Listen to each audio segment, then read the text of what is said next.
नमस्कार, मी प्रतीक्षा. DNA मराठीमध्ये आपलं स्वागत. गडकिल्ल्यांच्या संवर्धनासाठी खासदार निलेश लंके यांच्या संकल्पनेतून सुरू करण्यात आलेला गडकिल्ले स्वच्छता मोहिमेचं आयोजन आज करण्यात आलं.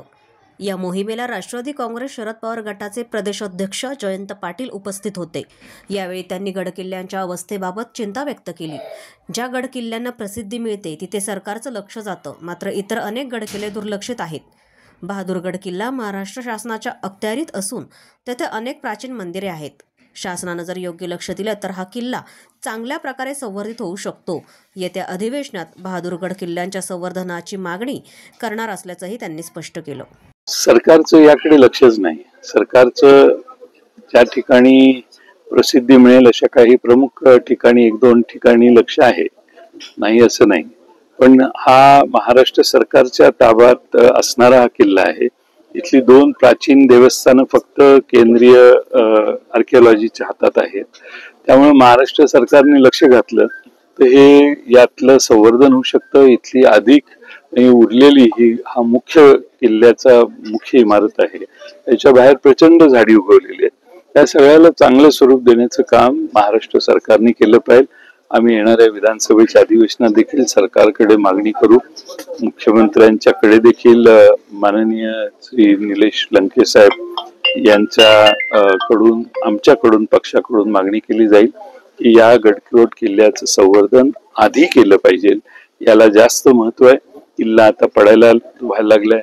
आणखीन काही वर्षात तो पडेल अशी परिस्थिती अनेक ठिकाणी भेगा गेल्यामुळे झालेली आहे. किल्ल्यातला जो मूळ गाभ्याचा म्हणजे महाल आणि बाकीच्या ज्या इमारती होत्या त्या सगळ्यामध्ये हा किल्ला मराठ्यांनी औरंगजेबाच्या हे असताना, औरंगजेबाचं या ठिकाणी औरंगजेबाच्या ताब्यात होता मुघलांच्या, त्यावेळी हा किल्ला नदीच्या पलीकडून इथं येऊन एकदा लुटून मराठी सैनिक गेलं आणि दुसऱ्या बाजूने बैलाच्या शिंगाला टेंबे लावून त्यांची दिशाभूल केल्यावर सगळं इथल्या किल्ल्यावरचं संरक्षणासाठी असणारं औरंगजेबाचं सगळं सैन्य तिकडे गेलं आणि मराठ्यांनी नदीच्या पलीकडून इकडे येऊन हा किल्ला, इथलं सगळं साधन सामुग्री सगळे लुटण्याचं काम त्यावेळी केलं होतं. कालांतराने या किल्ल्याची आता बरीच पडझड झालेली आहे. पण या ठिकाणी छत्रपती संभाजी महाराजांना आणलं होतं आणि त्यांचा शेवटी जो छळ झाला तो याच किल्ल्यावर झाला.